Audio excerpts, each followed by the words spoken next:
Hi all welcome to our channel turning P S C. അപ്പോൾ നമ്മൾ ഇന്ന് discuss ചെയ്യാനായിട്ട് പോകുന്നത് മറ്റൊരു ക്വസ്റ്റ്യൻ പേപ്പറാണ്. 134/2024 ഒരു ക്വസ്റ്റ്യൻ പേപ്പറാണ് നമ്മൾ ഡിസ്കസ് ചെയ്യാനായിട്ട് പോകുന്നത്. ഇപ്പം എന്താണ് പ്രിലിംസ് ഒക്കെ വന്നുകൊണ്ടിരിക്കുകയാണല്ലോ, സ്റ്റാർട്ട് ചെയ്തിട്ടുണ്ട്. അതുകൊണ്ട് തന്നെ എന്താണ് PYQ ഒക്കെ കൂടുതൽ നമ്മൾ നോക്കണം. ഏതൊക്കെ ടോപ്പിക്കിൽ നിന്നാണ് അല്ലെങ്കിൽ ഏതൊക്കെ പാർട്ടിയിൽ നിന്നാണ് ചോദിച്ചതെന്ന് നമുക്ക് അറിയണമെങ്കിൽ എന്താണ് പ്രീവിയസ് ഇയർ ക്വസ്റ്റ്യൻ വളരെ ഇമ്പോർട്ടൻ്റ് ആണ് അല്ലേ. അടുത്ത നടന്ന എക്സാമിൻ്റെ ക്വസ്റ്റ്യൻ പേപ്പറൊക്കെ നമ്മൾ അനലൈസ് ചെയ്താലാണ് നമുക്ക് ഏത് തരത്തിലുള്ള ക്വസ്റ്റ്യൻസ് ആണ് ഇപ്പോൾ PSC ചോദിക്കുന്നതെന്ന് മനസ്സിലാവുള്ളൂ അല്ലേ. അതോടൊപ്പം എന്താണ് നമുക്ക് റിപ്പീറ്റ് ചെയ്ത് ചോദിക്കുന്ന ക്വസ്റ്റ്യൻസും നമുക്ക് പഠിക്കാനായിട്ട് സാധിക്കും. അപ്പോൾ നമുക്ക് പതുക്കെ സ്റ്റാർട്ട് ചെയ്യാം. വീഡിയോ ഇഷ്ടമാവണമെങ്കിൽ ഒന്ന് ലൈക്ക് ചെയ്ത് സപ്പോർട്ട് ചെയ്യാൻ കൂടെ ചെയ്യുക. അപ്പോൾ നമുക്ക് ക്വസ്റ്റ്യനിലോട്ട് കടക്കാം. ഫസ്റ്റ് ക്വസ്റ്റ്യൻ, താഴെ പറയുന്നതിൽ മാർ കുര്യാക്കോസ് ഏലിയാസ് ചാവറയുടെ പ്രസിദ്ധീകരണങ്ങളിൽ പെടാത്തതാണ് ചോദിച്ചിരിക്കുന്നത്. നമുക്കൊന്ന് നോക്കാം. താഴെ പറയുന്നതിൽ മാർ കുര്യാക്കോസ് ഏലിയാസ് ചാവറയുടെ പ്രസിദ്ധീകരണങ്ങളിൽ ഉൾപ്പെടാത്തതാണ് ചോദിച്ചിരിക്കുന്നത്. ഓക്കെ, ഉത്തരം എന്ന് പറയുന്നത് സി ആണ്. 2, 4 ഉൾപ്പെട്ടിട്ടില്ല. ഓക്കെ, 2, 4 ഉൾപ്പെട്ടിട്ടില്ല. അപ്പോൾ ബാക്കി നോക്കിക്കേ. ആത്മാനുതാപം, ഇടയ നാടകങ്ങൾ, നാലാഗമങ്ങൾ, ധ്യാന സല്ലാപങ്ങൾ. ഏതൊക്കെയാണ്? ആത്മാനുതാപം, ഇടയനാടകങ്ങൾ, നാലാഗമങ്ങൾ, ധ്യാന സല്ലാപങ്ങൾ. ഇതൊക്കെ എന്താണ്? അദ്ദേഹത്തിൻ്റെ കൃതികളാണ്. അദ്ദേഹത്തിൻ്റെ കൃതികളിൽ പെടുന്നതാണ് ആത്മാനുതാപം, ഇടയനാടകങ്ങൾ, നാലാഗമങ്ങൾ, ധ്യാന സല്ലാപങ്ങൾ. ഓക്കെ, ഇതൊക്കെ എന്താണ്? മാർ കുര്യാക്കോസ് ഏലിയാസ് ചാവറയുടെ പ്രസിദ്ധീകരണങ്ങളിൽ പെടുന്നതാണ്. അടുത്ത ക്വസ്റ്റ്യൻ, ക്യാപ്റ്റൻ ഡിലനോയി ഏത് യുദ്ധവുമായിട്ടാണ് ബന്ധപ്പെട്ടിരിക്കുന്നത്? നമുക്കറിയാം അല്ലേ. ഉത്തരം കുളച്ചിൽ യുദ്ധമാണ് അല്ലേ. മാർത്താണ്ഡവർമ്മയായിട്ടുള്ള കുളച്ചിൽ യുദ്ധവുമായി ബന്ധപ്പെട്ടതാണ് ക്യാപ്റ്റൻ ഡിലനോയി എന്ന് പറയുന്ന വ്യക്തി. ഓക്കെ, അടുത്ത ക്വസ്റ്റ്യൻ, ഇൻ മെമ്മോറിയം എന്ന പേരിൽ പ്രശസ്തമായ ചിത്രം വരച്ചത് ആരാണ്? ഇൻ മെമ്മോറിയം എന്ന പേരിൽ പ്രശസ്തമായ ചിത്രം വരച്ചത് option A Joseph Noel Paton ആണ്. Option A Joseph Noel Paton ആണ് ഇൻ മെമ്മോറിയം എന്ന പേരിൽ പ്രശസ്തമായ ചിത്രം വരച്ചത്. അടുത്ത ക്വസ്റ്റ്യൻ, താഴെ പറയുന്നതിൽ ഹോം റൂൾ പ്രസ്ഥാനവുമായി ബന്ധപ്പെട്ട വ്യക്തികളാണ് ചോദിച്ചിരിക്കുന്നത്. ആരൊക്കെയാണ്? ആനി ബസന്റ് ഉണ്ട്, ദെൻ എസ് സുബ്രഹ്മണ്യ അയ്യർ ഉണ്ട്, അത് കഴിഞ്ഞ് ലോകമാന്യ തിലകണ്ട്, ബാലഗംഗാധര തിലകണ്ട്. ആനി ബസന്റ് ഉണ്ട്, എസ് സുബ്രഹ്മണ്യ അയ്യർ ഉണ്ട്, ലോകമാന്യ തിലകണ്ട്. ഓക്കെ, അടുത്ത ക്വസ്റ്റ്യൻ, ഫ്രാൻസിലെ ജേക്കോബിൻ ക്ലബിൽ അംഗമായിരുന്ന ഇന്ത്യയിലെ ഭരണാധികാരി ആരായിരുന്നു? ടിപ്പു സുൽത്താൻ അല്ലേ. ഓപ്ഷൻ സി, ടിപ്പു സുൽത്താൻ ആണ് ഫ്രാൻസിലെ ജേക്കോബിൻ ക്ലബിൽ അംഗമായിരുന്ന ഇന്ത്യൻ ഭരണാധികാരി എന്ന് പറയുന്നത്. ഫ്രാൻസിലെ ജേക്കോബിൻ ക്ലബിൽ അംഗമായിരുന്ന ഇന്ത്യൻ ഭരണാധികാരിയാണ് ടിപ്പു സുൽത്താൻ. അടുത്ത ക്വസ്റ്റ്യൻ, 2024 ഐക്യരാഷ്ട്രസഭ ഏതു മേഖലയുമായി ബന്ധപ്പെട്ട വർഷാചരണമാണ് പ്രഖ്യാപിച്ചിട്ടുള്ളത്? ഏതാണ്? ഓപ്ഷൻ ഡി, ഒട്ടക വർഷം അല്ലേ. 2024 എന്ന് പറയുന്നത് ഒട്ടക വർഷമായിരുന്നു. 2023 എന്താണ്? മില്ലറ്റ് ഇയർ ആയിരുന്നു അല്ലേ, ചെറുധാന്യ വർഷമായിരുന്നു 2023. 24 എന്ന് പറയുന്നത് അന്താരാഷ്ട്ര ഒട്ടക വർഷം. അടുത്ത ക്വസ്റ്റ്യൻ, ചുവടെ കൊടുത്തിട്ടുള്ളതിൽ ഭൂമി സൂര്യനോട് അടുത്ത് വരുന്ന സൂര്യ സമീപന ദിനം പെരിഹീലിയൻ എന്താണ്? കഴിഞ്ഞ ക്വസ്റ്റ്യൻ പേപ്പറിൽ എന്തായിരുന്നു? പെരിഹീലിയൻ എങ്ങനെയാണ് തിരിച്ചറിയാനായിരുന്നു പറഞ്ഞത് അല്ലേ. ഇപ്പം നോക്കിയാൽ പെരിഹീലിയനുമായിട്ട് ബന്ധപ്പെട്ട ക്വസ്റ്റ്യൻ ആണ്. അതാണ് പറഞ്ഞത്.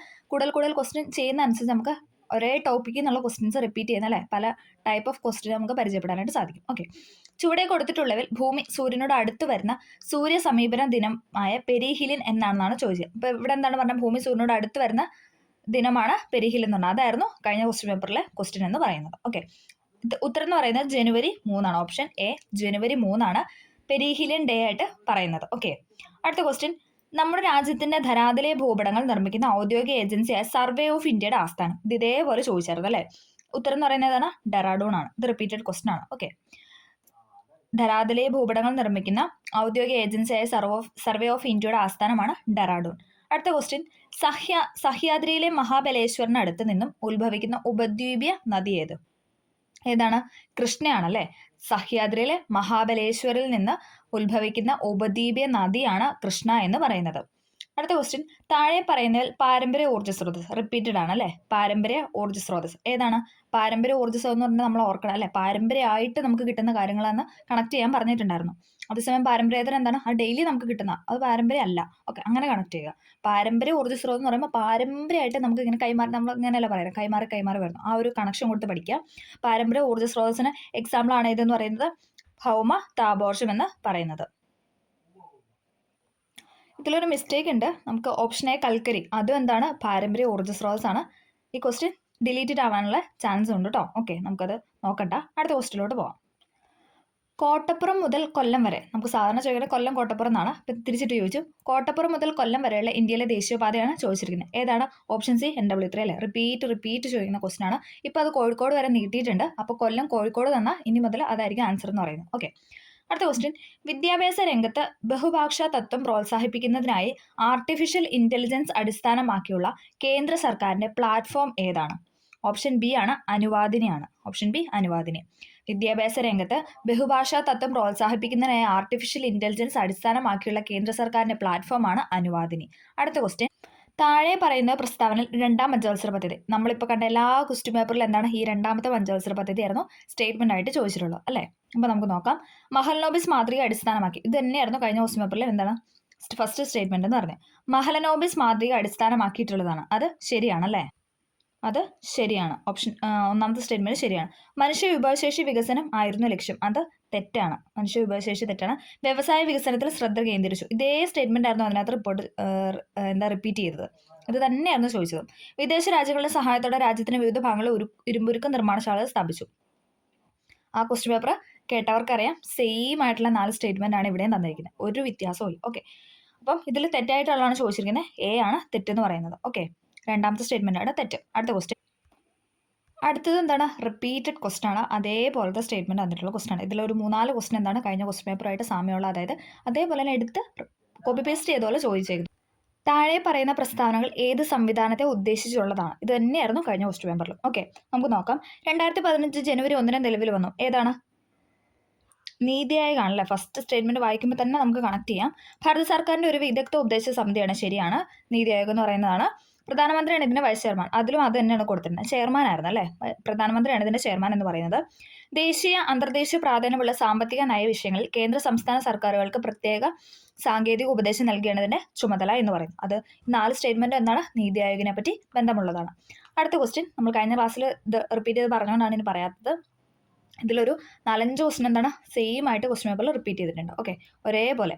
അടുത്ത ക്വസ്റ്റ്യൻ, ഇന്ത്യയിലെ ഉദാരവൽക്കരണത്തിന് കാരണമായത് എന്താണെന്നാണ് അടുത്ത ക്വസ്റ്റ്യൻ. എന്താണ്? ഇന്ത്യയുടെ കടുത്ത സാമ്പത്തിക പ്രതിസന്ധിയും കമ്മിയുമാണ് ഇന്ത്യയുടെ ഉദാരവൽക്കരണത്തിന് കാരണമായത്. ഇന്ത്യയുടെ കടുത്ത സാമ്പത്തിക പ്രതിസന്ധിയും കമ്മിയുമാണ് ഇന്ത്യയിൽ ഉദാരവൽക്കരണത്തിന് കാരണമായ കാര്യമെന്ന് പറയുന്നത്. അടുത്ത ക്വസ്റ്റ്യൻ, താഴെ പറയുന്നവയിൽ ബാങ്കിങ് ഇതര ധനകാര്യ സ്ഥാപനം അല്ലാത്തത് ഏതാണ്? വാണിജ്യ ബാങ്ക് ആണ് ഉത്തരം. 16ന്റെ ഉത്തരം എന്ന് പറയുന്നത് ഡി ആണ്. വാണിജ്യ ബാങ്കുകളാണ് ആൻസർ എന്ന് പറഞ്ഞത്. അടുത്ത ക്വസ്റ്റ്യൻ, താഴെ പറയുന്നതിൽ ഹരിത വിപ്ലവവുമായി ബന്ധപ്പെട്ട പ്രസ്താവനകൾ ഏതെല്ലാം? നോക്കിക്കേ. ഇതിന്റെ വക്താവ് MS സ്വാമിനാഥനാണ്. ശരിയാണ്. ആദ്യ കാലഘട്ടങ്ങളിൽ ഇത് ഗോതമ്പ് വിപ്ലവം എന്നറിയപ്പെടുന്നു. ശരിയാണ്. രാസവളങ്ങളും രാസകീടനാശിനികളും ഉപയോഗിച്ചുള്ള കൃഷിരീതിയായിരുന്നു. അതും ശരിയാണ്. ഹരിത വിപ്ലവം വ്യവസായ വികസനം സാധ്യമാക്കിയത് തെറ്റാണല്ലേ? കൃഷിയുമായി ബന്ധപ്പെട്ട വിപ്ലവമാണ് ഹരിത വിപ്ലവം. ഓക്കെ, അതിൽ ബന്ധപ്പെട്ട പ്രസ്താവനകളാണ് ചോദിച്ചിരിക്കുന്നത്. 1, 2, 3 ഓപ്ഷൻ സി ആണ്. ഉത്തരം എന്ന് പറയുന്നത് ഓപ്ഷൻ സി ആണ്. അടുത്ത ക്വസ്റ്റ്യൻ, പാലിന്റെയും പയർ വർഗ്ഗങ്ങളുടെയും ഉൽപാദന കാര്യത്തിൽ നിലവിൽ ഇന്ത്യക്ക് എത്രാം സ്ഥാനമാണ് ഉള്ളത്? ഓപ്ഷൻ എ 1-ാം സ്ഥാനമാണ്. പാലിന്റെയും പയർവർഗ്ഗങ്ങളുടെയും ഉൽപാദന കാര്യത്തിൽ ഇന്ത്യക്ക് സ്ഥാനം എന്ന് പറയുന്നത് 1 ആണ്. 16ാം ധനകാര്യ കമ്മീഷന്റെ ചെയർമാനായി നിയമിക്കപ്പെട്ടത്? Option C Arvind Panagariya. 16ാം ധനകാര്യ കമ്മീഷന്റെ ചെയർമാനാണ് അരവിന്ദ് പനഗരിയ. ഇപ്പൊ നമ്മൾ പറഞ്ഞ ഇത്രയും ക്വസ്റ്റ്യൻസ് എന്താണ് റിപ്പീറ്റ് ആയിട്ട് അല്ലെ കോപ്പി പേസ്റ്റ് ചെയ്തല്ലോ ഒന്നാണ്. അടുത്ത ക്വസ്റ്റ്യൻ, ഭരണഘടനാ നിർമ്മാണ സഭയുമായി ബന്ധപ്പെട്ട ശരിയായ പ്രസ്താവന. ശരിയായതാണ് ചോദിച്ചിരിക്കുന്നത്. നമുക്ക് നോക്കാം. ഉത്തരം എന്ന് പറയുന്നത് ഓപ്ഷൻ ഡി ആണ്. 1, 3, 4 ആണ് ശരിയെന്ന് പറയുന്നത്. 1, 3, 4 നമുക്ക് നോക്കാം. ക്യാബിനറ്റ് മിഷൻ എന്നറിയപ്പെട്ട ബ്രിട്ടീഷ് ക്യാബിനറ്റ് കമ്മിറ്റി നിർദ്ദേശിച്ച രൂപരേഖ അടിസ്ഥാനമാക്കിയാണ് ഭരണഘടനാ നിർമ്മാണ സഭ രൂപീകരിച്ചത്. നമ്മൾ പറയാറുണ്ടല്ലേ, ക്യാബിനറ്റ് മിഷന്റെ നിർദ്ദേശപ്രകാരമാണ് ഭരണഘടനാ നിർമ്മാണ സഭ രൂപീകരിച്ചതെന്നൊക്കെ SRTയിലുള്ള ഫാക്റ്റാണ്. അപ്പോൾ അതൊക്കെ നമ്മൾ പഠിച്ചിട്ടുണ്ടല്ലേ. ക്യാബിനറ്റ് മിഷൻ എന്നറിയപ്പെട്ട ബ്രിട്ടീഷ് ക്യാബിനറ്റ് കമ്മിറ്റി നിർദ്ദേശിച്ച രൂപരേഖ അടിസ്ഥാനമാക്കിയാണ് ഭരണഘടനാ നിർമ്മാണ സഭ രൂപീകരിച്ചത്. ശരിയാണ്. 1935 ഗവൺമെന്റ് ഓഫ് ഇന്ത്യ ആക്ടിലൂടെ സ്ഥാപിക്കപ്പെട്ട പ്രവിശ്യ നിയമനിർമ്മാണ സഭകളിലെ അംഗങ്ങൾ പരോക്ഷ തെരഞ്ഞെടുപ്പിലൂടെയാണ് ഭരണഘടനാ നിർമ്മാണ സഭയിലെ അംഗങ്ങളെ തിരഞ്ഞെടുത്തത്. എന്താണ്? 1935 ഗവൺമെന്റ് ഓഫ് ഇന്ത്യ ആക്ടിലൂടെ സ്ഥാപിക്കപ്പെട്ട പ്രവിശ്യ നിയമനിർമ്മാണ സഭകളിലെ അംഗങ്ങൾ പരോക്ഷ തെരഞ്ഞെടുപ്പിലൂടെയാണ് ഭരണഘടനാ നിർമ്മാണ സഭയിലെ അംഗങ്ങളെ തെരഞ്ഞെടുത്തത്. ഓക്കെ, പരോക്ഷ തെരഞ്ഞെടുപ്പിലൂടെയാണ് അവരെ തെരഞ്ഞെടുത്തത്. അടുത്ത പോയിന്റ്, ജനസംഖ്യാനുപാതികമായി ഓരോ പ്രവിശ്യയ്ക്കും നാട്ടുരാജ്യത്തിനും സീറ്റുകൾ അനുവദിച്ചിരുന്നു. അതും ശരിയാണല്ലേ. ജനസംഖ്യാനുപാതികമായിട്ട് ഓരോ പ്രവിശ്യയ്ക്കും എന്താണ് നാട്ടുരാജ്യത്തിനും ഓരോരോ സീറ്റുകളും അവർക്ക് ഇതായിട്ട് അനുവദിച്ചിരുന്നു. ഈ 3 സ്റ്റേറ്റ്മെന്റ് ആണ് ഇവിടെ ശരിയായിട്ട് കൊടുത്തത്. ഒന്നും കൂടെ പറയാം. ക്യാബിനറ്റ് മിഷൻ എന്നറിയപ്പെട്ട ബ്രിട്ടീഷ് ക്യാബിനറ്റ് കമ്മിറ്റി നിർദ്ദേശിച്ച രൂപരേഖ അടിസ്ഥാനമാക്കിയാണ് ഭരണഘടനാ നിർമ്മാണ സഭ രൂപീകരിച്ചത്. 1935 ഗവൺമെന്റ് ഓഫ് ഇന്ത്യ ആക്ടിലൂടെ സ്ഥാപിക്കപ്പെട്ട പ്രവിശ്യ നിയമനിർമ്മാണ സഭകളിലെ അംഗങ്ങൾ പരോക്ഷ തെരഞ്ഞെടുപ്പിലൂടെയാണ് ഭരണഘടനാ നിയമനിർമ്മാണ സഭയിലെ അംഗങ്ങളെ തിരഞ്ഞെടുത്തത്. ജനസംഖ്യാനുപാതികമായ ഓരോ പ്രവിശ്യയ്ക്കും നാട്ടുരാജ്യത്തിനും സീറ്റുകൾ അനുവദിച്ചിരുന്നു. അടുത്ത ക്വസ്റ്റ്യൻ, താഴെ തന്നിരിക്കുന്ന വിഷയങ്ങളെ കോളം എ ഭരണഘടനയിലെ 7-ാം പട്ടികയിലെ ലിസ്റ്റുകൾ അവശിഷ്ടാധികാരങ്ങൾ കോളം ബി എന്നിവയുമായി യോജിപ്പിച്ചതിൽ ശരിയായതാണ് ചോദിച്ചിരിക്കുന്നത്. അതായത് നമ്മൾ പറഞ്ഞായിരുന്നു ലിസ്റ്റുകളൊക്കെ പഠിക്കണം അല്ലേ, പാർട്ട് 7-ലാണെന്നൊക്കെ പറഞ്ഞ് കഴിഞ്ഞ ക്വസ്റ്റ്യൻ പേപ്പറിലുണ്ടായിരുന്നു. അപ്പോൾ നോക്കിക്കേ, അതിവിടെ ക്വസ്റ്റ്യൻ ആയിട്ട് തന്നിട്ടുണ്ട്. അതിൻ്റെ ആ ഒരു ആൻസർ എന്ന് ഇവിടെ ക്വസ്റ്റ്യൻ ആയിട്ടാണ് തന്നിരിക്കുന്നത്. അപ്പോൾ നമുക്ക് ഓരോ ക്വസ്റ്റ്യൻ അനലൈസ് ചെയ്യുമ്പോൾ എന്താണ് അതിനകത്ത് മറ്റൊരു ആൻസറും അല്ലെങ്കിൽ മറ്റൊരു ക്വസ്റ്റ്യനും നമുക്ക് കിട്ടുന്നു. ഓക്കെ, അപ്പോൾ നമുക്ക് നോക്കാം. ഇവിടെ ഉത്തരം എന്ന് പറയുന്നത് ഓപ്ഷൻ ബി ആണ്. 1, 2 മാത്രമാണ് ഇവിടെ കറക്റ്റായിട്ട് കൊടുത്തിട്ടുള്ളൂ. നോക്കിക്കേ, തുറമുഖങ്ങൾ ഏത് ലിസ്റ്റിലാണ്? കേന്ദ്ര ലിസ്റ്റിലാണ്, സെൻട്രൽ ലിസ്റ്റിലാണ്, അത് ശരിയാണ്. ഭൂമി എന്ന് പറയുന്നത് സ്റ്റേറ്റ് ലിസ്റ്റിലാണ്, അതും ശരിയാണ്. ഓക്കെ, തുറമുഖം കേന്ദ്ര ലിസ്റ്റ് അഥവാ സെൻട്രൽ ലിസ്റ്റ്, പിന്നെന്താണ് യൂണിയൻ ലിസ്റ്റ് എന്ന് പറയാം, പിന്നെന്താണ് ഭൂമി എന്ന് പറയുന്നത് സ്റ്റേറ്റ് ലിസ്റ്റാണ്. അടുത്ത ക്വസ്റ്റ്യൻ, ഇന്ത്യൻ ഭരണഘടനയുടെ 73-ാം ഭേദഗതിയുമായി ബന്ധപ്പെട്ട പ്രസ്താവന തെറ്റായതാണ് ചോദിച്ചിരിക്കുന്നത്. ഇന്ത്യൻ ഭരണഘടനയുടെ 73-ാം ഭേദഗതിയുമായി ബന്ധപ്പെട്ട പ്രസ്താവനകളിൽ തെറ്റായത് തിരഞ്ഞെടുക്കുക. കഴിഞ്ഞ ക്വസ്റ്റ്യൻ പേപ്പറിൽ ഉണ്ടായിരുന്ന പഞ്ചായത്ത് രാജിനെ പറ്റിയിട്ടുള്ള ക്വസ്റ്റ്യൻ അല്ലേ. അപ്പോൾ നോക്കിയാൽ അതേപോലെ തന്നെ ഇവിടെയും ചോദിച്ചിട്ടുണ്ട്. നമുക്ക് നോക്കാം. ആൻസർ എന്ന് പറയുന്നത് സി ആണ്. 3, 4 ആണ് ഇവിടെ തെറ്റായിട്ട് കൊടുത്തിരിക്കുന്നത്. നമുക്കൊന്ന് നോക്കാം. പഞ്ചായത്ത് രാജ് സ്ഥാപനങ്ങൾക്ക് ഭരണഘടനാ പദവി നൽകണമെന്ന് ആദ്യമായി നിർദ്ദേശിച്ചത് പി.കെ. തുങ്കൻ കമ്മിറ്റിയാണ്. Very very very important. ശരിയാണ്. പഞ്ചായത്ത് രാജ് സ്ഥാപനങ്ങൾക്ക് എന്താണ് ഭരണഘടനാ പദവി അല്ലേ, ഭരണഘടനയിൽ ഒരു ഇതായിട്ട് കൊണ്ടുവരണം എന്ന് ആദ്യമായിട്ട് പറഞ്ഞ കമ്മിറ്റിയാണ് ഇതെന്ന് പറയുന്നത് P K. Thungan committee. Article 243A ഗ്രാമസഭയെ സംബന്ധിച്ച് പ്രസ്താവിക്കുന്നു. അതും വെരി ഇമ്പോർട്ടൻ്റ് ആണ്. ഗ്രാമസഭയെക്കുറിച്ച് പ്രതിപാദിക്കുന്ന ആർട്ടിക്കിളാണ് 243. അതിൻ്റെ ക്ലോസിൽ എ 243A ആണ് ഗ്രാമസഭയെക്കുറിച്ച് പ്രതിപാദിക്കുന്നത്. ഓക്കെ, അടുത്ത ക്വസ്റ്റ്യൻ, ഇന്ത്യയുടെ ഉപരാഷ്ട്രപതിയുമായി ബന്ധപ്പെട്ട പ്രസ്താവനയിൽ ശരിയല്ലാത്തത്. ഉപരാഷ്ട്രപതിയായിട്ടുള്ള ക്വസ്റ്റ്യൻ കഴിഞ്ഞ ക്വസ്റ്റ്യൻ പേപ്പറിൽ ഉണ്ടായിരുന്നു. ഓക്കെ, ഉത്തരം എന്ന് പറയുന്നത് 2, 3 ആണ്. നമുക്ക് നോക്കാം. ഭരണഘടനാ പ്രകാരം രാജ്യസഭയുടെ അധ്യക്ഷനാണ് ഉപരാഷ്ട്രപതി, അത് ശരിയാണല്ലേ. രാജ്യസഭയുടെ അധ്യക്ഷനാണ് ആരെന്ന് പറയുന്നത് ഉപരാഷ്ട്രപതി എന്ന് പറയുന്നത്. ഓക്കെ, ഇവിടെ ബാക്കി 2 സ്റ്റേറ്റ്മെൻറ്റും ഇവിടെ തെറ്റായിട്ടാണ് കൊടുത്തിരിക്കുന്നത്. അടുത്ത ക്വസ്റ്റ്യൻ, കേന്ദ്ര മന്ത്രിസഭയുമായി ബന്ധപ്പെട്ട് ശരിയായ പ്രസ്താവന കണ്ടെത്തുക.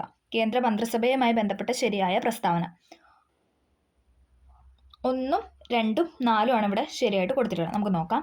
ഇന്ത്യൻ ഭരണഘടനയിലെ ആർട്ടിക്കിൾ 75 പ്രകാരം പ്രധാനമന്ത്രിയെയും മറ്റു മന്ത്രിമാരെ പ്രധാനമന്ത്രിയുടെ ഉപദേശപ്രകാരവും രാഷ്ട്രപതിയാണ് നിയമിക്കുന്നത്. അത് ശരിയാണല്ലേ. പ്രധാനമന്ത്രിയുടെ ഉപദേശപ്രകാരം രാഷ്ട്രപതിയാണ് മന്ത്രിമാരെയൊക്കെ നിയമിക്കുന്നത്. അത് പറയുന്ന ആർട്ടിക്കിളാണ് 75. ഇന്ത്യൻ ഭരണഘടനയിലെ ആർട്ടിക്കിൾ 75 പ്രകാരം പ്രധാനമന്ത്രിയെയും മറ്റു മന്ത്രിമാരെയും പ്രധാനമന്ത്രിയുടെ ഉപദേശപ്രകാരം രാഷ്ട്രപതിയാണ് നിയമിക്കുന്നത്. അത് ശരിയാണ്. അടുത്ത പോയിന്റ്, ആർട്ടിക്കിൾ 75-ന്റെ 3 ആർട്ടിക്കിൾ 75-ന്റെ 3 പ്രകാരം മന്ത്രിസഭയ്ക്ക് പാർലമെന്റിനോട് കൂട്ടുത്തരവാദിത്തമുണ്ട്. മന്ത്രിസഭയ്ക്ക് എങ്ങോട്ടാണ് കൂട്ടുത്തരവാദിത്തം എന്ന് ചോദിച്ചാൽ പാർലമെന്റിനോടാണ്. അതൊരു ക്വസ്റ്റ്യൻ ആയിട്ട് ചോദിച്ചിട്ടുണ്ട് കേട്ടോ. മന്ത്രിസഭയ്ക്ക് കൂട്ടുത്തരവാദിത്തം ആരോടാണെന്ന് ചോദിക്കും. എന്നിട്ട് പറയും പ്രധാനമന്ത്രി അല്ലെ രാഷ്ട്രപതി, രാജ്യസഭാ അധ്യക്ഷൻ അങ്ങനെയൊക്കെ പറഞ്ഞിട്ട് 4 ഓപ്ഷൻ തരും. പക്ഷേ എങ്ങോട്ടാണ്? പാർലമെന്റിനോടാണ് കൂട്ടുത്തരവാദിത്തം ഉള്ളത്. ഡെസേർട്ടി ഫാക്റ്റ് ആണ്. ഓക്കെ, ആർട്ടിക്കിൾ 75-ന്റെ 3 പ്രകാരം മന്ത്രിസഭയ്ക്ക് പാർലമെന്റിനോട് കൂട്ടുത്തരവാദിത്തം ഉണ്ട്. അടുത്ത സ്റ്റേറ്റ്മെന്റ്, മന്ത്രിമാരുടെ ശമ്പളവും അലവൻസുകളും പാർലമെന്റ് കാലാകാലങ്ങളിൽ നിശ്ചയിക്കുന്ന നിയമപ്രകാരമായിരിക്കും നടക്കുന്നത്. അതും ശരിയാണ് അല്ലേ. മന്ത്രിമാരുടെ ശമ്പളവും അവരുടെ അലവൻസ് ഒക്കെ എന്താണ് പാർലമെന്റ് കാലാകാലങ്ങളിൽ നിശ്ചയിക്കുന്ന നിയമപ്രകാരമാണ് സംഭവിക്കുന്നത്. ഓക്കെ, നമ്മൾ 3 സ്റ്റേറ്റ്മെന്റ് പറഞ്ഞു.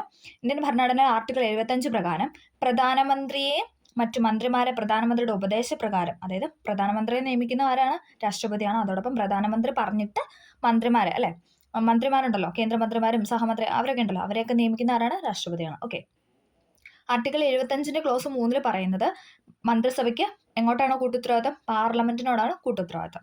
അടുത്ത പോയിന്റ്, മന്ത്രിമാരുടെ ശമ്പളവും അലവൻസുകളും പാർലമെന്റ് കാലാകാലങ്ങളിൽ നിശ്ചയിക്കുന്ന നിയമപ്രകാരം ആയിരിക്കും. അടുത്ത ക്വസ്റ്റ്യൻ, കേന്ദ്ര തിരഞ്ഞെടുപ്പുമായി ബന്ധപ്പെട്ട തെറ്റായ പ്രസ്താവന. നമുക്കെല്ലാം സ്റ്റേറ്റ്മെന്റ് ആണ് തന്നിരിക്കുന്നത്. റിപ്പീറ്റ് ചെയ്ത് പറയുന്നത് നിങ്ങൾ കൂടുതൽ പഠിക്കാൻ വേണ്ടിയിട്ടാണ്. തന്നിരിക്കുന്നതിൽ തെറ്റായതാണ് ചോദിച്ചിരിക്കുന്നത്. നമുക്ക് നോക്കാം. ഓപ്ഷൻ എ ആണ് ഇവിടെ തെറ്റായിട്ട് കൊടുത്തിരിക്കുന്നത്. അതായത് 1, 3 ഇവിടെ തെറ്റായിട്ടാണ് കൊടുത്തിരിക്കുന്നത്. ഭിന്നശേഷിക്കാർക്ക് തെരഞ്ഞെടുപ്പ് പ്രക്രിയ ലഘൂകരിക്കുന്നതിനായി തെരഞ്ഞെടുപ്പ് കമ്മീഷൻ സാക്ഷ്യം എന്ന പേരിൽ മൊബൈൽ ആപ്ലിക്കേഷൻ അവതരിപ്പിച്ചു. അത് ശരിയാണല്ലേ. ഭിന്നശേഷിക്കാർക്ക് തിരഞ്ഞെടുപ്പ് പ്രക്രിയ ലഘൂകരിക്കുന്നതിന് വേണ്ടിയിട്ട് തിരഞ്ഞെടുപ്പ് കമ്മീഷൻ സാക്ഷ്യം എന്ന പേരിൽ മൊബൈൽ ആപ്ലിക്കേഷൻ അനുവദിച്ചു. അടുത്ത പോയിന്റ്, സ്വീപ്പ് എന്നത് തെരഞ്ഞെടുപ്പിനെ കുറിച്ചുള്ള അവബോധവും തെരഞ്ഞെടുപ്പിലുള്ള പങ്കാളിത്തവും പ്രോത്സാഹിപ്പിക്കുന്നതിന് വേണ്ടിയുള്ള തെരഞ്ഞെടുപ്പ് കമ്മീഷന്റെ പരിപാടിയാണ്. സ്വീപ്പ് എന്നത് എന്താണ്? തെരഞ്ഞെടുപ്പിനെ കുറിച്ചുള്ള അവബോധവും തെരഞ്ഞെടുപ്പിലുള്ള പങ്കാളിത്തവും പ്രോത്സാഹിപ്പിക്കുന്നതിന് വേണ്ടിയുള്ള തെരഞ്ഞെടുപ്പ് കമ്മീഷന്റെ പരിപാടിയാണ് സ്വീപ്പ്. ഇനി സാക്ഷ്യം എന്താണ്? അതും ചോദിച്ചിട്ടുണ്ട്. അതിങ്ങനെ പദ്ധതി ഏതാന്നൊക്കെ പറഞ്ഞിട്ട് ചോദിച്ചിട്ടുണ്ട് കേട്ടോ. സാക്ഷ്യം. ഭിന്നശേഷിക്കാർക്ക് തെരഞ്ഞെടുപ്പ് പ്രക്രിയ ലഘൂകരിക്കുന്നതിന് വേണ്ടി തെരഞ്ഞെടുപ്പ് കമ്മീഷൻ കൊണ്ടുവന്ന മൊബൈൽ ആപ്ലിക്കേഷനാണ് സാക്ഷ്യം എന്ന് പറയുന്നത്. അപ്പോൾ 2 സ്റ്റേറ്റ്മെന്റും പഠിച്ചിരിക്കുക. അടുത്ത ക്വസ്റ്റ്യൻ. 106ാമത്തെ ഭരണഘടനാ ഭേദഗതിയുമായി ബന്ധം ഇല്ലാത്ത അല്ലെങ്കിൽ ഭാഗമല്ലാത്ത പ്രസ്താവനയാണ് ഇവിടെ ചോദിച്ചിട്ടുള്ളത്. ഉത്തരം ഡി ആണ്. 2ഉം 3ഉം ബന്ധം ഇല്ല. ലോക്സഭയിലും സംസ്ഥാന നിയമസഭകളിലും 1/3 സീറ്റുകൾ സ്ത്രീകൾക്കായിട്ട് സംവരണം ചെയ്യുന്നു. അല്ലെ, 1/3 സീറ്റ് എന്താണ് സ്ത്രീകൾക്ക് സംവരണം ചെയ്യുന്നതാണ് എന്നാണ് 106ാമത്തെ ഭരണഘടനാ ഭേദഗതി എന്ന് പറയുന്നത്. ശരിയാണ്. ഓരോ അതിർത്തി നിർണയത്തിന് ശേഷവും സ്ത്രീകൾക്കായി സംവരണം ചെയ്യപ്പെട്ട സീറ്റുകൾ പാർലമെന്റ് ഉണ്ടാക്കിയ നിയമപ്രകാരം നിർണ്ണയിക്കും. ഓരോ അതിർത്തി നിർണയത്തിന് ശേഷവും എന്താണ് സ്ത്രീകൾക്കായി സംവരണം ചെയ്യപ്പെട്ട സീറ്റുകൾ പാർലമെന്റ് ഉണ്ടാക്കിയ നിയമപ്രകാരം നിർണ്ണയിക്കും. ഈ 2 സ്റ്റേറ്റ്മെന്റ് ആണ് ഇവിടെ ശരിയായിട്ട് കൊടുത്തിട്ടുള്ളത്. അടുത്ത ക്വസ്റ്റ്യൻ. സംസ്ഥാന തിരഞ്ഞെടുപ്പ് കമ്മീഷൻ ഒരു ഭരണഘടനാ സ്ഥാപനമാണ്. താഴെ പറയുന്നത് ഏത് ഭരണഘടനാ അനുച്ഛേദപ്രകാരമാണ് ഇത് സ്ഥാപിതമായത്? അതായത് സംസ്ഥാന തിരഞ്ഞെടുപ്പ് കമ്മീഷൻ സ്ഥാപിതമായ ആർട്ടിക്കിളാണ് ചോദിക്കുന്നത്. ഓപ്ഷൻ എ ആണ് 243 കെ ആണ്. 243 കെ പ്രകാരമാണ് സംസ്ഥാന തിരഞ്ഞെടുപ്പ് കമ്മീഷൻ സ്ഥാപിതമായത്. 243 കെ ആണ് സംസ്ഥാന തിരഞ്ഞെടുപ്പ് കമ്മീഷൻ സ്ഥാപിതമായ ആർട്ടിക്കിൾ എന്ന് പറയുന്നത്. കേരള സംസ്ഥാന മുഖ്യമന്ത്രി ചെയർമാനായിട്ടുള്ള സംസ്ഥാന ദുരന്ത നിവാരണ അതോറിറ്റിയുടെ വൈസ് ചെയർമാൻ. കഴിഞ്ഞ പ്രാവശ്യം ചോദിച്ചത് ദുരന്ത നിവാരണ അതോറിറ്റിയുടെ ചെയർമാനായിരുന്നു അല്ലെ. അതെന്ന് പറയുന്ന ആരാണ്? നമ്മുടെ മുഖ്യമന്ത്രിയാണ്. അപ്പം അങ്ങനെയായിരുന്നു ക്വസ്റ്റ്യൻ. ഇപ്പോൾ ഇവിടെ മാറ്റിയാണ് ചോദിച്ചിരിക്കുന്നത്. കേരള സംസ്ഥാന മുഖ്യമന്ത്രി ചെയർമാനായിട്ടുള്ള സംസ്ഥാന ദുരന്ത നിവാരണ അതോറിറ്റിയുടെ വൈസ് ചെയർപേഴ്സൺ അല്ലെങ്കിൽ വൈസ് ചെയർമാൻ ആരാന്നാണ് ചോദിച്ചിരിക്കുന്നത്. ആരാണ്? ഓപ്ഷൻ ബി റവന്യൂ വകുപ്പ് മന്ത്രിയാണ്. റവന്യൂ വകുപ്പ് മന്ത്രിയാണ് സംസ്ഥാന ദുരന്ത നിവാരണ അതോറിറ്റിയുടെ വൈസ് ചെയർമാൻ എന്ന് പറയുന്നത്. ചെയർമാൻ ആരാണ്? മുഖ്യമന്ത്രി. അത് കഴിഞ്ഞ ക്വസ്റ്റ്യൻ പേപ്പറിലെ ക്വസ്റ്റ്യൻ ആയിരുന്നു. ഓക്കെ, അടുത്ത ക്വസ്റ്റ്യൻ. താഴെ തന്നിരിക്കുന്ന പ്രസ്താവനകൾ കേരള അഡ്മിനിസ്ട്രേറ്റീവ് സർവീസുമായി ബന്ധപ്പെട്ടത്. കേരള അഡ്മിനിസ്ട്രേറ്റീവ് സർവീസുമായി കഴിഞ്ഞ പ്രാവശ്യം ചോദിച്ചതായിരുന്നു ഓൾ ഇന്ത്യ സർവീസ് ആയിരുന്നു. അപ്പോൾ നോക്കിക്കേ, കേരള അഡ്മിനിസ്ട്രേറ്റീവ് സർവീസുമായിട്ടാണ് ക്വസ്റ്റ്യൻ. അതിൽ ശരിയായ പ്രസ്താവനയാണ് ചോദിച്ചിരിക്കുന്നത്. നമുക്ക് നോക്കാം. കേരള അഡ്മിനിസ്ട്രേറ്റീവ് സർവീസിലേക്ക് ഉദ്യോഗസ്ഥരെ തിരഞ്ഞെടുക്കുന്ന കേരള പബ്ലിക് സർവീസ് കമ്മീഷനാണ്. PSC ആണ്, നമുക്കറിയാം അല്ലേ. കേരള അഡ്മിനിസ്ട്രേറ്റീവ് സർവീസിലേക്ക് ഉദ്യോഗസ്ഥരെ തിരഞ്ഞെടുക്കുന്ന ആരാണ്? PSC അഥവാ KPSC, Kerala public service commission. Indian civil സർവീസിന് സമാനമായ കേരളത്തിൽ രൂപപ്പെടുത്തിയ സർവീസാണിത് അല്ലേ. കേരള അഡ്മിനിസ്ട്രേറ്റീവ് സർവീസ് എന്ന് പറയുന്നത് എന്താണ്? ഇന്ത്യൻ സിവിൽ സർവീസിന് സമാനമായിട്ട് കേരളത്തിൽ രൂപപ്പെടുത്തിയ സർവീസാണ്. ശരിയാണ്. കേരള അഡ്മിനിസ്ട്രേറ്റീവ് സർവീസിന് നിലവിൽ വന്നത് എന്നാണ്? 2018 ജനുവരി 1 പഠിക്കണം കേട്ടോ. 2018 ജനുവരി 1 KAS എന്ന് പറഞ്ഞാൽ എന്താണ്? കേരള അഡ്മിനിസ്ട്രേറ്റീവ് സർവീസ് നിലവിൽ വന്നത്. 3 പോയിന്റ് പറഞ്ഞു. കേരള അഡ്മിനിസ്ട്രേറ്റീവ് സർവീസിലേക്ക് ഉദ്യോഗസ്ഥരെ തിരഞ്ഞെടുക്കുന്ന കേരള പബ്ലിക് സർവീസ് കമ്മീഷനാണ്. ഇന്ത്യൻ സിവിൽ സർവീസിന് സമാനമായി കേരളത്തിൽ രൂപപ്പെടുത്തിയ സർവീസാണ് Kerala administrative service. Kerala administrative service നിലവിൽ വന്ന ഡേറ്റ് ആണ് 2018 ജനുവരി 1. എല്ലാ പ്രസ്താവനകളും ഇവിടെ ശരിയായിട്ടാണ് കൊടുത്തിരിക്കുന്നത്. അടുത്ത ക്വസ്റ്റ്യൻ. കേരളത്തിൽ നിന്നുള്ള റംസാർ സൈറ്റുകളിൽ ഉൾപ്പെടാത്തതാണ് ചോദിച്ചിരിക്കുന്നത്. ഏതാണ്? ഇതെല്ലാം ഉൾപ്പെട്ടിട്ടുണ്ട് കേട്ടോ. ശാസ്താംകോട്ട കായലുണ്ട്, അഷ്ടമുടി കായലുണ്ട്, വേമ്പനാട്ട് കായലുണ്ട്. അപ്പോൾ ഇവയൊന്നും അല്ല എന്നുള്ള ഉത്തരമാണ് ഇവിടെ ശരി എന്ന് പറയുന്നത്. ഉൾപ്പെടാത്തത് ചോദിച്ചാൽ ഇവയൊന്നും അല്ല, ഇതെല്ലാം ഉൾപ്പെട്ടിട്ടുണ്ട്. ഓക്കെ, ശാസ്താംകോട്ട കായൽ, അഷ്ടമുടി കായൽ, വേമ്പനാട്ട് കായൽ. അടുത്ത ക്വസ്റ്റ്യൻ. സമഗ്ര ഭൂപരിഷ്കരണ നിയമം നിർമ്മിക്കുന്നതിനായി 1ാം EMS സർക്കാരിന്റെ കാലത്ത് ഒരു സമിതി രൂപീകരിക്കുകയുണ്ടായി. താഴെ പറയുന്നവരിൽ ആരായിരുന്നു സമിതിയുടെ അധ്യക്ഷൻ? അതായത് സമഗ്ര ഭൂപരിഷ്കരണ നിയമത്തിന്റെ ആദ്യത്തെ അധ്യക്ഷനായിരുന്നു എന്നാണ് ചോദിക്കുന്നത്. ആരാണ്? ഓപ്ഷൻ എ സി അച്യുത മേനോനായിരുന്നു അധ്യക്ഷൻ എന്ന് പറയുന്നത്. സമഗ്ര ഭൂപരിഷ്കരണ നിയമം നിർമ്മിക്കുന്നതിന് വേണ്ടി 1ാം EMS സർക്കാരിന്റെ കാലത്ത് ഒരു സമിതി രൂപീകരിക്കുകയുണ്ടായി. അതിന്റെ അധ്യക്ഷനാണ് സി അച്യുത മേനോൻ. അടുത്ത ക്വസ്റ്റ്യൻ. സംസ്ഥാന സർക്കാരിന്റെ മിഠായി പദ്ധതി താഴെ പറയുന്നതിൽ എന്തുമായിട്ട് ബന്ധപ്പെട്ടിരിക്കുന്നു? സംസ്ഥാന സർക്കാരിന്റെ മിഠായി പദ്ധതി താഴെ പറയുന്നവയിൽ എന്തുമായിട്ട് ബന്ധപ്പെട്ടിരിക്കുന്നു? പ്രമേഹ ബാധിതരായ കുട്ടികളെ സഹായിക്കാൻ ആവിഷ്കരിച്ച പദ്ധതിയാണ് എന്തെന്ന് പറയുന്നത്? മിഠായി എന്ന പദ്ധതി. നമുക്ക് കണക്ട് ചെയ്യാം അല്ലെ. കുട്ടികളൊക്കെ എന്താണ് മിഠായി കഴിക്കുമെന്ന് കണക്ട് ചെയ്യുക. പ്രമേഹ ബാധിതരായ കുട്ടികളെ സഹായിക്കാൻ വേണ്ടി ആവിഷ്കരിച്ച പദ്ധതിയാണ് മിഠായി പദ്ധതി. അത് നമ്മുടെ സ്റ്റേറ്റ് ഗവൺമെന്റ് നടപ്പിലാക്കിയ പദ്ധതിയാണ്. ഓക്കെ, അടുത്ത ക്വസ്റ്റ്യൻ. ഏറെ പതിറ്റാണ്ടുകളായി പൊതുമണ്ഡലത്തിൽ സജീവ സാന്നിധ്യമായിരുന്ന OR കേളു കേരള മന്ത്രിസഭയിൽ അംഗമായി ചുമതലയേറ്റു. താഴെ പറയുന്നതിൽ ഏത് നിയോജക മണ്ഡലത്തെയാണ് അദ്ദേഹം പ്രതിനിധാനം ചെയ്യുന്നത്? അതായത് OR കേളു പ്രതിനിധാനം ചെയ്യുന്ന മണ്ഡലമാണ് ഇവിടെ ചോദിച്ചിട്ടുള്ളത്. മാനന്തവാടിയാണ്. ഓപ്ഷൻ എ മാനന്തവാടിയാണ് അദ്ദേഹം പ്രതിനിധാനം ചെയ്യുന്നത്. ഓക്കെ, OR കേളു ഏത് നിയോജക മണ്ഡലമാണെന്ന് ചോദിച്ചാൽ മാനന്തവാടി. അടുത്ത ക്വസ്റ്റ്യൻ. താഴെ കൊടുത്തിരിക്കുന്നവയിൽ ഏത് രാജ്യമാണ് ടസർ സിൽക്കിന്റെ ഉൽപ്പാദനത്തിൽ 2ാം സ്ഥാനത്ത്? ടസർ സിൽക്കാണ് ഇവിടെ ചോദിച്ചിരിക്കുന്നത്. ഏതാണ്? താഴെ കൊടുത്തിരിക്കുന്നതിൽ ഏത് രാജ്യമാണ് ടസർ സിൽക്കിന്റെ ഉൽപ്പാദനത്തിൽ 2ാം സ്ഥാനം? സെക്കൻഡ് പൊസിഷൻ ആണ് ചോദിച്ചിരിക്കുന്നത്. ഓപ്ഷൻ സി ഇന്ത്യ ആണ് കേട്ടോ. 2ാം പൊസിഷൻ ഇന്ത്യക്കാണ്. ഓക്കെ, കണ്ണിലെ പ്രകാശഗ്രാഹികൾ കാണപ്പെടുന്ന ആന്തര പാളി ഏതാണ്? ഓപ്ഷൻ എ ദൃഷ്ടിപടലമാണ്. കണ്ണിലെ പ്രകാശഗ്രാഹികൾ കാണപ്പെടുന്ന ആന്തര പാളിയാണ് ദൃഷ്ടിപടലം. ജമുനാപ്യാരി, സുർത്തി, മലബാറി എന്നിവ ഏത് വളർത്തുമൃഗത്തിന്റെ വിവിധ ഇനങ്ങളാണെന്നാണ് ചോദിച്ചിരിക്കുന്നത്. ഏതാണ്? ആടിന്റെ ആണ് അല്ലെ. ജമുനാപ്യാരി നമുക്ക് കണക്ട് ചെയ്യാം ആട് വെച്ചിട്ട്, ബാക്കി രണ്ടും കൂടെ പഠിക്കുക. സുർത്തി, മലബാറി ഇതൊക്കെ എന്താണ്? ആടിന്റെ വിവിധ ഇനങ്ങളാണ്. ഓക്കെ, ഇമ്പോർട്ടന്റ് ആണ്. ഇതൊക്കെ എന്താണ്? സർട്ടിഫാക്റ്റ് ആണ്. കുരങ്ങുപനി എന്ന രോഗത്തിന് കാരണമാകുന്ന രോഗാണു ഏതാണ്? ഏതാണ്? Option D virus. നമ്മൾ എപ്പോഴും പറയാറുണ്ടല്ലേ, പനി എന്ന് കേൾക്കുമ്പോൾ വൈറസ് വെച്ചിട്ട് കണക്ട് ചെയ്യുക. പക്ഷെ അതിൽ ഒരെണ്ണം മാത്രമല്ല. ഏതാണ്? എലിപ്പനിയാണ്. ഓക്കെ, എലിപ്പനി എന്ന് പറഞ്ഞാൽ എന്താണ്? ബാക്ടീരിയ രോഗമാണ്. ഓക്കെ, അടുത്തത് WWFന്റെ ആസ്ഥാനം, വേൾഡ് വൈഡ് ഫണ്ടിന്റെ ആസ്ഥാനം എവിടെയാണെന്നാണ് ചോദിക്കുന്നത്. എവിടെയാണ്? ഓപ്ഷൻ ബി സ്വിറ്റ്സർലൻഡ് ആണ്. ഇമ്പോർട്ടൻ്റ് ആണ്. ഇതും SRT ഫാക്റ്റ് ആണ്. WWFന്റെ ആസ്ഥാനമാണ് സ്വിറ്റ്സർലൻഡ്. എന്താണ് ശരണ്യ പദ്ധതി? അടുത്ത ക്വസ്റ്റ്യൻ ആണ്. എന്താണ് ശരണ്യ എന്ന പദ്ധതി? സ്ത്രീകൾക്കുള്ള സ്വയം തൊഴിൽ പദ്ധതിയാണ് ശരണ്യ. ഇമ്പോർട്ടൻ്റ് ആണ്. സ്ത്രീകൾക്കുള്ള സ്വയം തൊഴിൽ പദ്ധതിയാണ് ശരണ്യ. വിറ്റാമിൻ B1ന്റെ കുറവ് മൂലമുണ്ടാകുന്ന രോഗം. റിപ്പീറ്റഡ് ആണ്. വിറ്റാമിൻ B1ന്റെ കുറവ് മൂലമുണ്ടാകുന്ന രോഗമാണ് ഏതെന്ന് പറയുന്നത്? ഓപ്ഷൻ ഡി ബെറിബറി അല്ലെ. വിറ്റാമിൻ B1ന്റെ കുറവ് മൂലമുണ്ടാകുന്ന രോഗമാണ് ബെറിബറി. 2024 ലോക പരിസ്ഥിതി ദിനത്തിന്റെ ആതിഥേയ രാജ്യം. കഴിഞ്ഞ പ്രാവശ്യം തീമായിരുന്നു ചോദിച്ചാൽ, ഇതിപ്പോൾ രാജ്യമാണ് ചോദിച്ചത്. ആതിഥേയത്തെ രാജ്യമാണ് ചോദിച്ചത്. Option C Saudi അറേബ്യയാണ്. 2024 ലോക പരിസ്ഥിതി ദിനത്തിന്റെ ആതിഥേയ രാജ്യമാണ് സൗദി അറേബ്യ. അടുത്തൊരു സ്റ്റേറ്റ്മെന്റ് ആണ്. ഭൂമിയുടെ ആകർഷണ വലയം ഭേദിച്ച് പുറത്തു പോകുവാൻ ഒരു വസ്തുവിനുണ്ടായിരിക്കേണ്ട ഏറ്റവും കുറഞ്ഞ പ്രവേഗമാണ് പലായന പ്രവേഗം എന്ന് പറയുന്നത്. പ്രസ്താവന വായിച്ച് ശരിയായത് തിരഞ്ഞെടുക്കാനാണ് പറഞ്ഞിരിക്കുന്നത്. ഇതിൽ രണ്ടാമത്തെ സ്റ്റേറ്റ്മെന്റ് മാത്രമാണ് ശരിയായെന്ന് പറയുന്നത്. Option C. ഓക്കെ, ഒരു വസ്തുവിൻ്റെ പലായന പ്രവേഗം അതിൻ്റെ മാസിനെ ആശ്രയിക്കുന്നില്ല. അത് മാത്രമാണ് ഇവിടെ ശരിയായിട്ട് കൊടുത്തിരിക്കുന്നത്. അടുത്ത ക്വസ്റ്റ്യൻ. ഒരു ഉപകരണത്തിൻ്റെ പവർ 690 വാട്ടാണ്. 690 വാട്ടാണ് ഒരു ഉപകരണത്തിൻ്റെ പവർ എന്ന് പറയുന്നത്. അതിന് 230 വോൾട്ടേജ് നൽകിയാൽ അതിലൂടെ പ്രവഹിക്കുന്ന വൈദ്യുതി എത്രയായിരിക്കും എന്നാണ് ചോദിച്ചിരിക്കുന്നത്. അതായത് പവറായിട്ട് കൊടുത്തിരുന്ന 690 വാട്ടാണ്. ഇനി 230 വോൾട്ടേജ് നൽകി കഴിഞ്ഞാൽ അതിൻ്റെ വൈദ്യുതിയുടെ പ്രവഹിക്കുന്ന എത്രയാണെന്നാണ് ചോദിച്ചിരിക്കുന്നത്. 690 നമ്മൾ 230 കൊണ്ട് ഹരിക്കുമ്പോൾ നമുക്ക് 3 കിട്ടുന്നത്. 3A എന്നതാണ് ഉത്തരം എന്ന് പറയുന്നത്. Option B 3A. 690 divided by 230 ചെയ്യുമ്പോൾ നമുക്ക് ആൻസർ ആയിട്ട് കിട്ടുന്നത് 3. ഓക്കെ, അതാണ് എൻ്റെ ഉത്തരം എന്ന് പറയുന്നത്. അടുത്ത ക്വസ്റ്റ്യൻ. കാറ് കഴുകുന്ന സർവീസ് സ്റ്റേഷനുകളിൽ കാർ ഉയർത്താൻ ഉപയോഗിക്കുന്ന ഹൈഡ്രോളിക് ജാക്ക്. അതെ, റിപ്പീറ്റഡ് ക്വസ്റ്റ്യൻ ആണ്. ഹൈഡ്രോളിക് ജാക്ക് ഏത് നിയമം അനുസരിച്ചാണ്? ഓപ്ഷൻ ബി പാസ്കൽ ലോ ആണ്. കാർ കഴുകുന്ന സർവീസ് സ്റ്റേഷനിൽ കാർ ഉയർത്താൻ ഉപയോഗിക്കുന്ന ഹൈഡ്രോളിക് ജാക്ക് ഏത് നിയമം അനുസരിച്ചാണെന്ന് ചോദിച്ചു കഴിഞ്ഞാൽ പാസ്കൽ ലോ. ഏതു പഠനവുമായി ബന്ധപ്പെട്ട സംഭാവനയ്ക്കാണ് 2023 ഭൗതികശാസ്ത്ര നൊബേൽ പുരസ്കാരം ലഭിച്ചത്? Repeated question.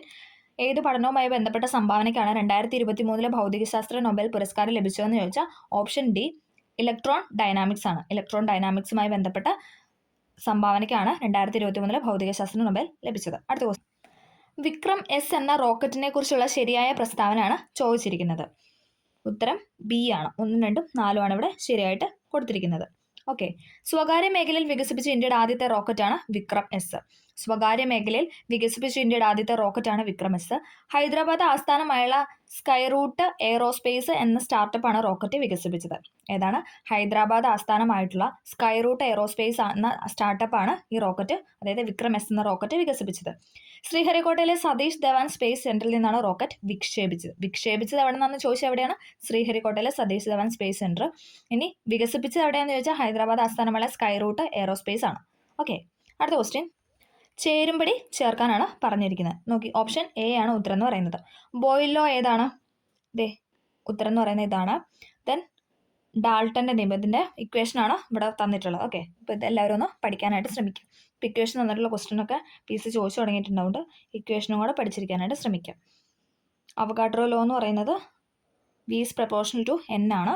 Then Charles law എന്ന് പറയുന്നത് PV ഡിവൈഡ് ബൈ T ആണ്. ഓക്കെ, അടുത്ത ക്വസ്റ്റ്യൻ. താഴെ കൊടുത്തിരിക്കുന്ന സബ്ഷെൽ ഇലക്ട്രോൺ വിന്യാസത്തിൽ ശരിയല്ലാത്തതാണ് ചോദിച്ചിരിക്കുന്നത്. ഏതാണ്? ഉത്തരം സി. 1, 4 ഇവിടെ തെറ്റായിട്ടാണ് കൊടുത്തിരിക്കുന്നത്. 1, 4. 1s2 2s2 2p2 അത് ശരിയാണ് അല്ലേ. 1s2 2s2 2p6 3s2 3p6 4s1 3d1 അതും ശരിയായിട്ടാണ് ഇവിടെ കൊടുത്തിരിക്കുന്നത്. ഓക്കെ, ശരിയല്ലാത്തതാണ് ഇവിടെ ചോദിച്ചത്. 2p7 പിക്കകത്ത് 6 ഉൾക്കൊള്ളുള്ളൂ, അത് 7 എന്നാണ് കൊടുത്തിരിക്കുന്നത്. അത് തെറ്റാണ്. അതോടൊപ്പം എന്താണ്? 3p5 കഴിഞ്ഞിട്ട് 3s1 കൊടുത്തു. പിക്കകത്ത് ഇനി ഉൾക്കൊള്ളാം. പിക്കകത്ത് എന്താണ് 6 വരെ ഉൾക്കൊള്ളാം. പക്ഷേ എന്താണ് 3s1 കൊടുത്തു, അതുകൊണ്ടാണ് അവിടെ തെറ്റിപ്പോയത്. ഓക്കെ, 7 വരെ വരില്ല, 6 വരെ വരാം. പക്ഷേ ഇവിടെ 2p6 എന്ന് എഴുതേണ്ടടുത്ത് 2p5 കൊടുത്ത് 3s1 കൊടുത്തു. അത് തെറ്റാണ്. ഓക്കെ, അടുത്ത ക്വസ്റ്റ്യൻ. സാന്ദ്രീകരിച്ച ലോഹ അയിരിനെ വായുവിന്റെ സുലഭമായ സാന്നിധ്യത്തിൽ അതിന്റെ ദ്രവണാങ്കത്തേക്കാൾ കുറഞ്ഞ താപനിലയിൽ ചൂടാക്കുന്ന പ്രക്രിയയാണ് ഡാഷ്. ഏതാണ്? റോസ്റ്റിംഗ് ആണ്. ഓപ്ഷൻ സി റോസ്റ്റിംഗ് ആണ് ആൻസർ എന്ന് പറഞ്ഞു കഴിഞ്ഞാൽ. Option C roasting. സാന്ദ്രീകരിച്ച ലോഹ അയിരിനെ വായുവിന്റെ സുലഭമായ സാന്നിധ്യത്തിൽ അതിന്റെ ദ്രവണാങ്കത്തേക്കാൾ കുറഞ്ഞ താപനിലയിൽ ചൂടാക്കുന്ന പ്രക്രിയയാണ് റോസ്റ്റിംഗ്. ഓർഗനസോൺ എന്നത് എന്താണ്? കൃത്രിമ മൂലകമാണ്. ഇമ്പോർട്ടൻ്റ് ആണ്. ഓർഗനസോൺ ഇപ്പോൾ ചോദിക്കുന്നുണ്ട്. ഓർഗനസോൺ എന്നത് ഒരു കൃത്രിമ മൂലകമാണ്. അടുത്ത ക്വസ്റ്റ്യൻ. 2023 രസതന്ത്ര നൊബേൽ സമ്മാനം നേടിയ കണ്ടുപിടുത്തം എന്തുമായിട്ട് ബന്ധപ്പെട്ടതാണ്? 2023 രസതന്ത്ര നൊബേൽ സമ്മാനം നേടിയ കണ്ടുപിടുത്തം എന്തുമായിട്ട് ബന്ധപ്പെട്ടതാണ് ചോദിച്ചാൽ ക്വാണ്ടം ഡോട്ട്സ് ആണ്. Option B quantum dots. അടുത്ത ക്വസ്റ്റ്യൻ. മലയാള സാഹിത്യത്തിലെ ജ്ഞാനപീഠ പുരസ്കാരം നേടിയ എഴുത്തുകാരെ ലഭിച്ച കാലം അനുസരിച്ച് ക്രമപ്പെടുത്താനാണ് പറഞ്ഞിരിക്കുന്നത്. നമുക്കറിയാം. ഓപ്ഷൻ സി ആണ് ജി ശങ്കരക്കുറുപ്പാണ് ആദ്യത്തെ വ്യക്തി. ദെൻ എസ്.കെ. പൊറ്റക്കാട്, തകഴി ശിവശങ്കരപിള്ള, MT വാസുദേവൻ നായർ. MTനെയൊക്കെ കുറിച്ചൊക്കെ ഇനി നന്നായിട്ട് പഠിക്കണം. കാരണം എന്താണ്? അദ്ദേഹത്തിൻ്റെ മരണത്തെ തുടർന്നല്ലേ. അപ്പോൾ അതുകൊണ്ട് ഇനി എന്താണ് ചോദിക്കാനുള്ള ചാൻസ് ഒക്കെ ഉണ്ട്. എല്ലാം വർഷങ്ങളും കാര്യങ്ങളൊക്കെ പഠിക്കാനായിട്ട് ശ്രമിക്കാം. Okay, G Sankara Kurup, S K. Pottekkatt, Thakazhi Sivasankara Pillai, MT Vasudevan Nair. ഇതാണ് ശരിയായ ക്രമം എന്ന് പറയുന്നത്. അടുത്ത ക്വസ്റ്റ്യൻ. യൂറോപ്യൻ ഓപ്പറയോട് സാദൃശ്യമുള്ള കേരളീയ കലാരൂപമാണ് ചോദിച്ചിരിക്കുന്നത്. ഏതാണ്? ചവിട്ട് നാടകമാണ്. ഓപ്ഷൻ എ ചവിട്ട് നാടകം. അടുത്ത ക്വസ്റ്റ്യൻ. കഥകളിയെ സംബന്ധിച്ച് ശരിയായ പ്രസ്താവനകൾ. ശരിയായതാണ് ചോദിച്ചിരിക്കുന്നത്. ഏതാണ്? ഓപ്ഷൻ ബി 2, 4 ഇവിടെ ശരിയായിട്ട് കൊടുത്തിരിക്കുന്നത്. ഒരു ജനകീയ കല, അത് തെറ്റാണ്. പിന്നെന്താണ്? ഒരു ദൃശ്യകലയാണ് ഇതെന്ന് പറയുന്നത്. കഥകളി എന്ന് പറയുന്നത് ഒരു ദൃശ്യ കലയാണ്. പച്ച, കരി, കത്തി, താടി, മിനുക്ക് അല്ലെ, മിനുക്ക് ഇതൊക്കെ ചേർന്നാണ് വിവിധ വേഷവിധാനങ്ങളാണ് എന്ന് പറഞ്ഞാൽ കഥകളിയുടെ വേഷവിധാനങ്ങളാണ് പച്ച, കത്തി, കരി, താടി, മിനുക്ക്. ഓക്കെ, അപ്പം 1ഉം 4ഉം ആണ് ഇവിടെ ശരിയായിട്ട് കൊടുത്തിരിക്കുന്നത്. 2ഉം 4ഉം ആണ് ഇവിടെ ശരിയായിട്ട് കൊടുത്തിരിക്കുന്നത്. ഓപ്ഷൻ ബി ആണ് ആൻസർ.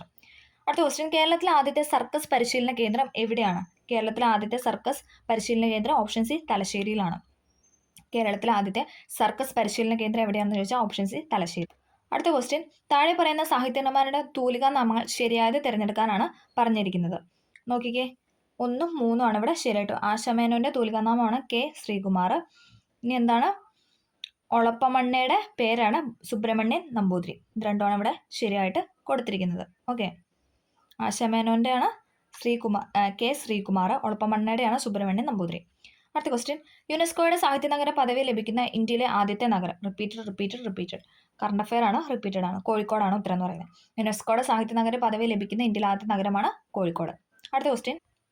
2024 ഫ്രഞ്ച് ഓപ്പൺ വനിതാ singles champion. Repeated question. 2024 French open വനിതാ സിംഗിൾസ് ചാമ്പ്യൻ ആണ് ആരെന്ന് പറയുന്നത്? ഓപ്ഷൻ സി ഇഗ സ്വിയാടെക് ആണ് 2024 ഫ്രഞ്ച് ഓപ്പൺ വനിതാ സിംഗിൾസ് ചാമ്പ്യൻ എന്ന് പറയുന്നത് ഇഗ സ്വിയാടെക്. വെബ് പേജ് നിർമ്മിക്കാൻ ഉപയോഗിക്കുന്ന ഒരു കമ്പ്യൂട്ടർ ഭാഷയ്ക്ക് ഉദാഹരണമാണ് ഡാഷ്. ഏതാണ്? HTML ആണ് കേട്ടോ. Hyper text markup language. Web page നിർമ്മിക്കാൻ ഉപയോഗിക്കുന്ന ഒരു കമ്പ്യൂട്ടർ ഭാഷയ്ക്ക് ഉദാഹരണമാണ് HTML അഥവാ ഹൈപ്പർ ടെക്സ്റ്റ് മാർക്കപ്പ് ലാംഗ്വേജ്. അടുത്ത ക്വസ്റ്റ്യൻ. താഴെ പറയുന്ന പ്രസ്താവന പരിഗണിക്കുക. ഒരു നെറ്റ്വർക്കിലുള്ള കമ്പ്യൂട്ടറുകൾ തമ്മിൽ വിവരങ്ങൾ കൈമാറാൻ ഹബ്ബും സ്വിച്ചും ഉപയോഗിക്കുന്നു. അത് ശരിയാണല്ലേ. ഒരു നെറ്റ്വർക്കിലുള്ള, അതായത് ഒരു നെറ്റ്വർക്കിൽ കണക്ട് ചെയ്തപ്പെട്ട കമ്പ്യൂട്ടറുകൾ തമ്മിൽ വിവരങ്ങൾ അങ്ങോട്ടും ഇങ്ങോട്ടും ഷെയർ ചെയ്യാൻ വേണ്ടിയിട്ട് എന്താണ് ഹബ്ബും സ്വിച്ചും ഉപയോഗിക്കുന്നത്. ശരിയാണ്. ഹബിലേക്ക് വരുന്ന വിവരങ്ങൾ നെറ്റ്വർക്കിലുള്ള എല്ലാ കമ്പ്യൂട്ടറുകളിലേക്കും കൈമാറുന്നു. ഹബിലേക്ക് വരുന്ന കാര്യങ്ങളെല്ലാം എന്താണ് എല്ലാ കമ്പ്യൂട്ടറിലേക്കും അത് ഷെയർ ചെയ്യുന്നുണ്ട്. ഏത് കമ്പ്യൂട്ടറിലേക്കാണ് വിവരങ്ങൾ മാറേണ്ടത് അതിലേക്ക് മാത്രമേ സ്വിച്ച് നിർദ്ദേശം അയക്കുള്ളൂ. പക്ഷെ ഹബ്ബ് അങ്ങനെയല്ല. ഹബ്ബ് എല്ലായിടത്തോട്ടും വിടും. പക്ഷേ സ്വിച്ച് എന്ന് പറഞ്ഞു കഴിഞ്ഞാൽ കറക്റ്റായിട്ട് എങ്ങോട്ടാണോ ആ മെസ്സേജ് പാസ് ചെയ്യേണ്ടത് അങ്ങോട്ടേക്ക് മാത്രം, അല്ലെങ്കിൽ ആ ഒരു സിസ്റ്റത്തിലോട്ട് അല്ല ആ ഒരു സെർവറിലോട്ട് മാത്രമായിരിക്കും സ്വിച്ച് നിർദ്ദേശം സെൻഡ് ചെയ്യത്തുള്ളൂ. ഓക്കെ, ഹബ്ബ് എന്ന് പറഞ്ഞു കഴിഞ്ഞാൽ എന്താണ്? ഹബ്ബ് ആ നെറ്റ്വർക്കിലുള്ള എല്ലാ സിസ്റ്റത്തിലോട്ടും എന്താണ് കണക്ട് ചെയ്ത് മെസ്സേജ് പാസ് ചെയ്യും. പക്ഷേ സ്വിച്ച് എന്ന് പറഞ്ഞു കഴിഞ്ഞാൽ ഏത് നെറ്റ്വർക്കിലോട്ടാണോ അത് പോകേണ്ടത് അങ്ങോട്ടേക്ക് മാത്രമാണ് പോകുള്ളൂ. അതാണ് അവർ തമ്മിലുള്ള ഡിഫറൻസ് എന്ന് പറഞ്ഞാൽ. അതും ചോദിച്ചിട്ടുണ്ട്. ഹബ്ബും സ്വിച്ചും എന്താണ് നമുക്ക് നെറ്റ്വർക്ക് കൈമാറാൻ വേണ്ടിയിട്ടുള്ള ഒരു ഇതാണെന്ന് പറയാനായിട്ട് പറ്റും. ഓക്കെ, അപ്പം ഇവിടെ ഈ 3 സ്റ്റേറ്റ്മെൻറ്റ് ശരിയാണ്. ഓപ്ഷൻ ബി ആണ് ആൻസർ എന്ന് പറയുന്നത്. അടുത്ത ക്വസ്റ്റ്യൻ. ചേരുംപടി ചേർക്കാനാണ് പറഞ്ഞിരിക്കുന്നത്. ഓപ്ഷൻ ഡി ആണ് ഉത്തരം എന്ന് പറയുന്നത്. Option D. Operating system Android. Operating സിസ്റ്റമായിട്ട് ബന്ധപ്പെട്ടത് ആൻഡ്രോയിഡ് ആണ്. ഇനി ബ്രൗസറായിട്ട് ഫയർഫോക്സ് അല്ലേ. നമുക്ക് ഫയർഫോക്സ് ഒരു ബ്രൗസറാണല്ലേ. അടുത്ത ഇൻപുട്ട് ഡിവൈസ് ആണ് ഇതെന്ന് പറയുന്നത് ജോയിസ്റ്റിക് അല്ലേ. ഇൻപുട്ട് ഡിവൈസ് അല്ലെ, നമുക്ക് അതായത് ഇൻപുട്ട് ചെയ്യാൻ വേണ്ടി നമ്മൾ യൂസ് ചെയ്യുന്ന ഒരു ഉപകരണമാണ് ജോയിസ്റ്റിക്. ഔട്ട്പുട്ട് ഡിവൈസ്, അതായത് ഔട്ട്പുട്ടായിട്ട് നമുക്ക് കാണേണ്ട കാര്യം അല്ലെ, ഔട്ട്പുട്ട് ആയിട്ട് വരുന്ന ഒരു ഇതാണ് ഇതെന്ന് പറയുന്ന ഒരു ഡിവൈസാണ് പ്ലോട്ടർ എന്ന് പറയുന്നത്. ഓപ്പറേറ്റിംഗ് സിസ്റ്റം എന്ന് പറയുന്നത് ആൻഡ്രോയിഡുമായിട്ട് ബന്ധപ്പെട്ടാണ്. Browser Firefox. ഇൻപുട്ട് ചെയ്യുന്ന ഒരു ഡിവൈസാണ് ജോയ്സ്റ്റിക്ക്. ഔട്ട്പുട്ടായിട്ട് ചെയ്യുന്ന ഒരു ഡിവൈസാണ് പ്ലോട്ടർ. അടുത്ത ക്വസ്റ്റ്യൻ, സംസ്ഥാന ഗവൺമെന്റിന്റെ ഓൺലൈൻ സേവനങ്ങൾ പൗരന്മാരിലേക്ക് എത്തിക്കുന്ന മൊബൈൽ ആപ്ലിക്കേഷനാണ് ഡാഷ്. ഏതാണ്? എം സേവനം. കീഴിൽ കൊടുത്തേക്കുന്ന ഉത്തരമാണ് എം സേവനം. ഓപ്ഷൻ എ എം സേവനമാണ്. ഓക്കെ. അടുത്ത ക്വസ്റ്റ്യൻ, ഇന്ത്യയിലെ ഏറ്റവും വേഗത കൂടിയ സൂപ്പർ കമ്പ്യൂട്ടറാണ് ഡാഷ്. ഏതാണ്? ഇന്ത്യയിലാണ് കേട്ടോ ചോദിച്ചിരിക്കുന്നത്. ഐരാവതാണ്. കീഴിൽ കൊടുത്തേക്കുന്നതാണ് ഐരാവത്. ഓക്കെ. ഇന്ത്യയിലെ ഏറ്റവും വേഗത കൂടിയ സൂപ്പർ കമ്പ്യൂട്ടറാണ് ഐരാവത്. അടുത്ത ക്വസ്റ്റ്യൻ, 2000 വിവരാവകാശ നിയമപ്രകാരം സംസ്ഥാന മുഖ്യ വിവരാവകാശ കമ്മീഷണറെ നിയമിക്കുന്നത്. സ്റ്റേറ്റിലെ കാര്യമാണ് ചോദിച്ചിരിക്കുന്നത്. എന്താണ്? 2000 വിവരാവകാശ നിയമപ്രകാരം സംസ്ഥാന മുഖ്യ വിവരാവകാശ കമ്മീഷണറെ നിയമിക്കുന്നത് ആരാന്നാണ് ചോദിക്കുന്നത്. ഇവിടെ ഉത്തരമായിട്ട് കൊടുത്തിരിക്കുന്നത് മുഖ്യമന്ത്രി, നിയമസഭയിലെ പ്രതിപക്ഷ നേതാവ്, ക്യാബിനറ്റ് മന്ത്രി എന്നിവരടങ്ങുന്ന സമിതിയുടെ ശുപാർശയിൽ സംസ്ഥാന ഗവർണറാണ്. ഡീറ്റെയിൽ ആയിട്ടുള്ള ഒരു ഉത്തരമാണ് കൊടുത്തിരിക്കുന്നത്. എന്താണ്? മുഖ്യമന്ത്രി, പിന്നെന്താണ് നിയമസഭയിലെ പ്രതിപക്ഷ നേതാവുണ്ട്, പിന്നെ ഒരു ക്യാബിനറ്റ് മന്ത്രിയാണ്. അപ്പോൾ ഇവരടങ്ങുന്ന ആ ഒരു സമിതിയിൽ ശുപാർശ പ്രകാരം ഗവർണറാണ് ആരെ നിയമിക്കുന്നത്? വിവരാവകാശ നിയമപ്രകാരം മുഖ്യ വിവരാവകാശ കമ്മീഷണറെ നിയമിക്കുന്നത്. 2000 വിവരാവകാശ നിയമപ്രകാരം സംസ്ഥാന മുഖ്യ വിവരാവകാശ കമ്മീഷണറെ നിയമിക്കുന്നത് ഒരു 3 അംഗ സമിതിയാണ്.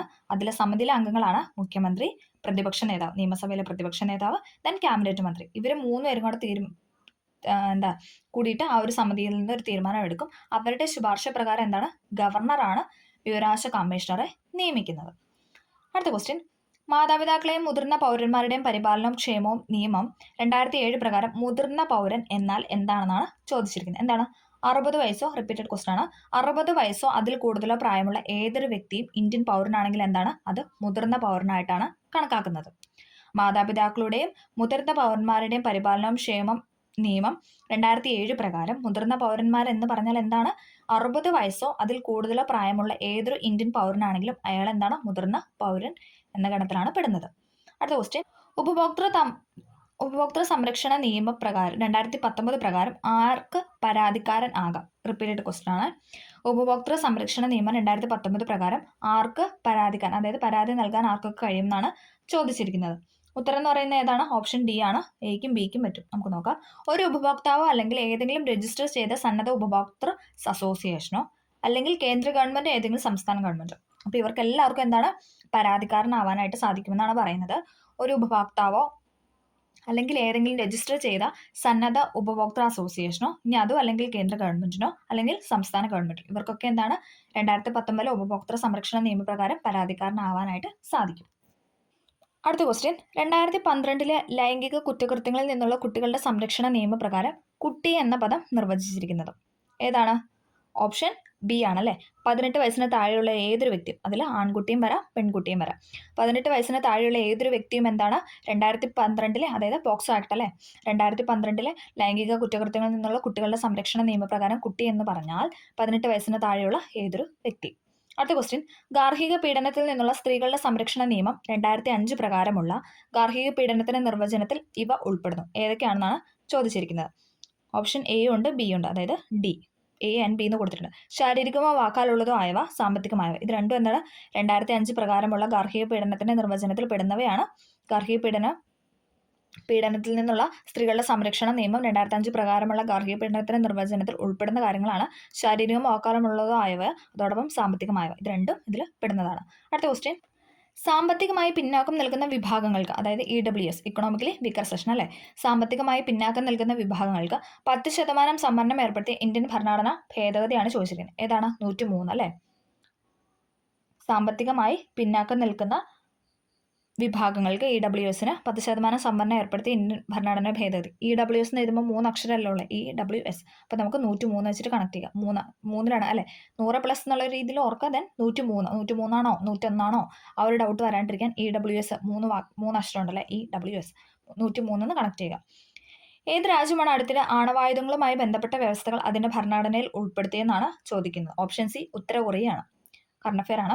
ഏത് രാജ്യമാണ് അടുത്തിടെ ആണവായുധങ്ങളുമായി ബന്ധപ്പെട്ട വ്യവസ്ഥകൾ അവരുടെ ഭരണഘടനയിൽ ഉൾപ്പെടുത്തിയെന്ന് ചോദിച്ചാൽ ഉത്തര കൊറിയയാണ്. ഓക്കെ. അപ്പോൾ നമ്മൾ ഈ ക്വസ്റ്റ്യൻ പേപ്പറിലെ 70 ക്വസ്റ്റ്യൻസ് ആണ് ഡിസ്കസ് ചെയ്തത്. റിപ്പീറ്റഡ് ആയിട്ടുള്ള കുറേ അല്ലേ, ഒരു 10+ ക്വസ്റ്റ്യൻസ് നമ്മൾ കണ്ടിട്ടുണ്ട് റിപ്പീറ്റഡ് ചോദിച്ചത്. പിന്നെ ആ ഒരു ഫാക്റ്റുമായി ബന്ധപ്പെട്ട് കഴിഞ്ഞ ക്വസ്റ്റ്യൻ പേപ്പറിൽ നിന്നൊക്കെ കിട്ടിയ ക്വസ്റ്റ്യനിൽ നിന്നുള്ള ആൻസേഴ്സ് റിപ്പീറ്റ് ചെയ്ത് ചോദിക്കുന്നതും കണ്ടു. അപ്പോൾ അങ്ങനെ കുറേ അല്ലേ എല്ലാ ഭാഗങ്ങളും ബന്ധപ്പെട്ട കുറേ ക്വസ്റ്റ്യൻസ് ഉണ്ടായിരുന്നു, കറണ്ട് അഫെയർ ഉണ്ടായിരുന്നു, അങ്ങനെ എല്ലാം കണ്ടു. അപ്പം എല്ലാവർക്കും ഈ വീഡിയോ ഹെൽപ്ഫുൾ ആയെന്ന് വിചാരിക്കുന്നു. ഹെൽപ്ഫുൾ ആയെങ്കിൽ ഒന്ന് ലൈക്ക് ചെയ്ത് സബ്സ്ക്രൈബ് ചെയ്യുക. ഓക്കെ, അപ്പോൾ ഓക്കെ, താങ്ക്